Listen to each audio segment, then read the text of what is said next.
গণতন্ত্র আর প্রজাতন্ত্র শব্দ দুটো কি এক? চলুন একদম সহজ করে জেনে নেওয়া যাক। আচ্ছা, এই দুটো শব্দ কি আসলেই এক জিনিস, নাকি এর মধ্যে বেশ বড় পার্থক্য আছে? প্রথমেই আসি গণতন্ত্রে।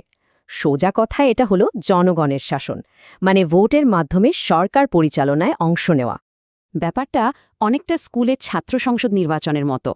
সবাই ভোট দিয়ে নিজেদের প্রতিনিধি ঠিক করে। তাহলে মনে রাখার জন্য সহজ উপায়টা কি? গণতন্ত্র মানেই হল ভোটের শাসন। এবার আসি প্রজাতন্ত্রে। এখানে রাষ্ট্রের প্রধান হবেন নির্বাচিত, কোনো রাজা বা রানী নন। এটাও স্কুলের উদাহরণ দিয়ে বুঝি, অনেকটা স্কুল সভাপতির মতো, যাকে সবাই মিলে বেছে নেয়। এর জন্য মনে রাখার কৌশলটা হল প্রজাতন্ত্র মানে নির্বাচিত প্রধান, রাজা নয়। তাহলে মূল পার্থক্যটা কোথায়? গণতন্ত্র দেখে শাসন ব্যবস্থা কেমন, আর প্রজাতন্ত্র দেখে রাষ্ট্রপ্রধানকে। বাস্তব উদাহরণ দেখা যাক। বাংলাদেশ একটি গণতান্ত্রিক প্রজাতন্ত্র, আবার যুক্তরাজ্য একটি গণতান্ত্রিক রাজতন্ত্র।